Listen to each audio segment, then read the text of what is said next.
Kana biyya Arabaa maal nama qaanesame biyya Arabaatti deebite yoon jedhe ijoolleen baay'ee waan na muddanii na gaafatanii fi isin yuutubaroonni afaan Oromoo waliin gaafattan waan jedhaniif bakkummaa hin qabnu. Ati haadha manaati ijoollee lama qabdanis ijoollee lama wal kabajuudha malee jechuudha. Yoo wal kabajne malee jechuudha.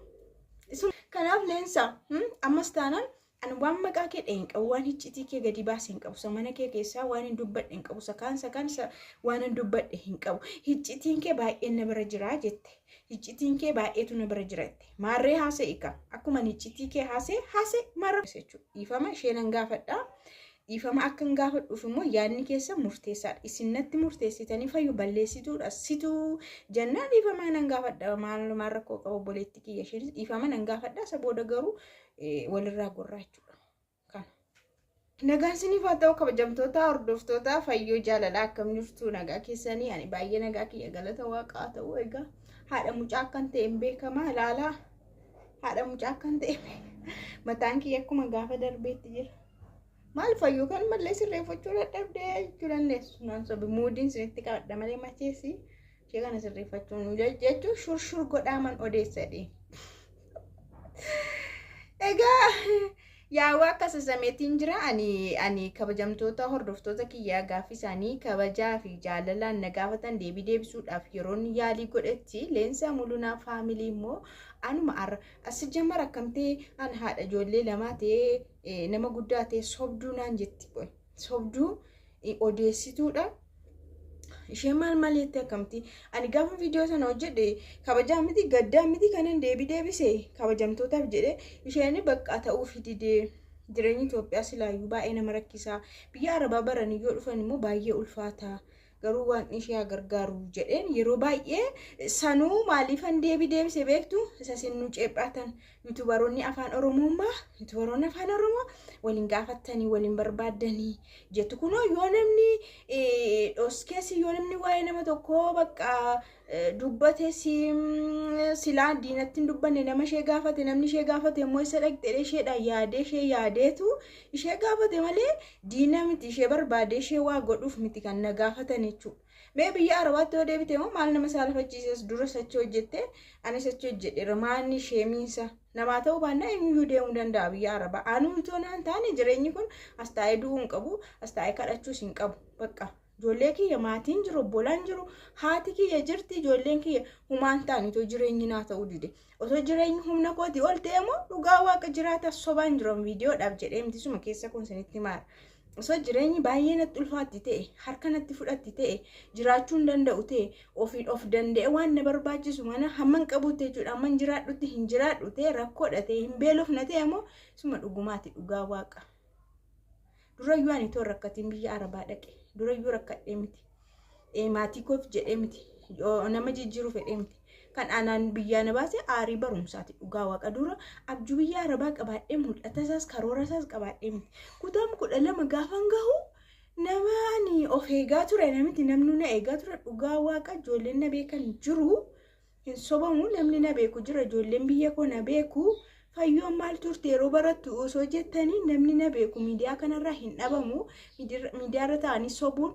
zabatiidha sobuun hin danda'amu nama kuma meeqa keessa nama tokko argamuu danda'a ani immoo nama tokko amma 12tti biyyuma koo keessatti barate waan ta'eef na beeku ijoolleen jechuudha kanaaf an aarii sana dhugaa waaqa namatti illee hin mul'adhu waan biraallee hin baradhu biyya kana keessallee hin taa'u jedhe akka nama maraateetti biyya Arabaa dhaqe malee innaa sana dhokachuuf hin dhaqe jaallattanis jibbitanis dhugaa waaqa dhokachuu fi tokko nama jalaa dhokachuuf tokko immoo of dhokachuuf hin deeme akka ammaan turre ka barumsi yeroo sana jechuudha.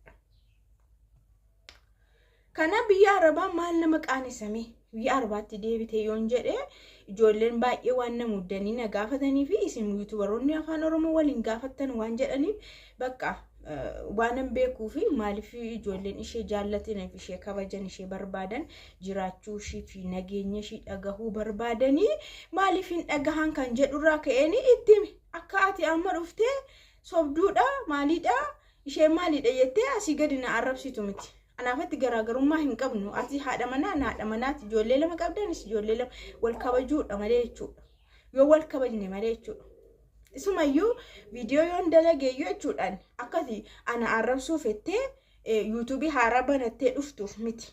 Anaanatti himture yoo barbaachisaa ta'e viidiyoo sana kaasuu nan danda'an. Meeqan itti nagadadhe. Ergasii immoo deebi'ee maqaa kee dheera. Viidiyoo sana kan hojjedhe deebisuuf qofadha. Deebisuuf malee ergasii sirratti hojjedhe sirratti nagadeeraan. Osoo deebisee hojjedhe illee dhugaadha nigdiidha nagaduuf natti nagaduuf kaate fayyoonii jetta. Garuu immoo erga waa'ee kee namni ishee atiillee saalfadhu atis qaanaysis haa dabbaruchuun miirri namaa garaagara waan ta'eef ati cal jedhi deemi. Garuu nama baay'ee si barbaada. Namni jiraachuu kee barbaadu jira. Namni yuutuubiirra akka ati teessee isaan faana haasoftu jira. Namni gorsa keetti tolu jira. Namni si argu barbaadu jira. Akkuma namni nama jibbu jiru, namni nama jaallatus jira. Namni nama barbaadus jira. Anuma miidiyaa kanarra namni na jaallatu jira, namni na jibbu jira. Nama na jibbu irra nama na jaallatutu baay'ata dhugaa waaqa. Dhugaa dubbachuuf jechuudha. Kanaafuu nama kabajeeni hordoftoota kabajeeni gaaffii isaanii deebisuuf jecha kabajeenidha. Viidiyicha keessatti immoo waan si arrabse jira, waan hanga si xinneesse hin jiru. Kun immoo hiccitii miti, hiccitii waan baay'ee jira. Wanti nama saalfachiisu hanna miti, ejja miti, waan biraa miti. Mana ishii diigde hin jenne maalummaa siin hin jenne bakka jireenyi miti hin taanee fi biyya Arabaatti deebi. Kunoo sote amma dee'uftee Dubaay hin jira jettee miti sumadha jechuudha. Suman dubbadhe. Kana achi waan asii gadi na arrabsituuf hin qabaatin. Serious. Si jammaraanii duruma kaaseeyyuu ani yuutubaroota afaan Oromoo faana hojjedhee miti kan as geessi yuutubaroota faanas rileeshinii qabaadhee miti ijoolleen Arabaa na beektu. Eeyotaa afaan Oromoo faana maaliif walitti dhuftanii baay'een keessa yoo walitti dhufame yoo waa'ee nama tokko ati dubbattee isaan immoo akkas sirraa ta'u dhufanii humaa miti bakka jedhanii dhiisu toon taane si lolu bakka isaan faana akkamitti walitti dhuftaati. Anummoo umurii koo keessattuu isuma dhugaa waaqaati. Yuutuubii fayyoo jaalalaa jedhu. Amma namni baay'een na kasasu yeroo baay'ee sheerii naa gochuu diddee asiin baate achiin baate jedhu ani guyyaa tokko namni sheerii naaf godhe nattaa dhiyaatu yeroo meeqa dubbadheera. Namni dhufee na gargaare viidiyoo tokko naa hojjete hin jiru. Ani garuu haa xiqqaatus guyyaa tokkollee haa taatu viidiyoo nama garaagaraatti hojjeteera. Akka dursa yuutuubara ta'etti jechuudha. Akka amma warra kaan jechuudha. Warra na duran itoo hin taane warra na booda jiran tokko fi haxinnaatti guyyaa tokkollee kan ani viidiyoo isaan faana hojjedhe isaan fayyade baay'eetu jiru. Garuu isa isaaniif ta'e dhiisaniitu isa isaaniif olmaan oolame dhiisanii isani guyyaa tokko bilbila faa hin kaasne isa na kasasu. Maasan guyyaa tokko olmaa oole maalan galateeffanne. Maybe bilbilaanii kaasee naa ta'uu dhiisuu danda'a. Deebisee bilbiluufis yookaan dagachuu hin danda'a. Waan meeqa keessa hin jira waan ta'eef naami jechuu dhiisuu danda'a bakka. Bakka barbaadanittis na arguu dhiisuu dandeessu. Iddoo na waamtanittis dhufuu dhiisuu hin danda'a. Fedha kootiin hin jiraadhaan haadha manaatti karooraan hin jiraadha waan ta'eef. Silaa isa guyyaa tokko namni olmaa namaa oole nama galateeffachuudha malee san namni olmaa guyyaa tokko si oole duuba keessee sanni guyyaa tokko bilbila sirraa kaasee kanadha namni keenya jechuudha. Sa guyyaa tokko namni si dide isa sanni si oole dhoskite jechuudha. Hamtuu nama godha namni keenya dhugaa waaqa. Hamtuu kanaafuu maaliree nama faana namaatti dhiyaachuu yoo dhiiste bakka hamma danda'ame ofii makee hojjetta amma dandeetti qabaatte dandeetti makeetiin hojjetta kanaachiin dhiiste jechuudha.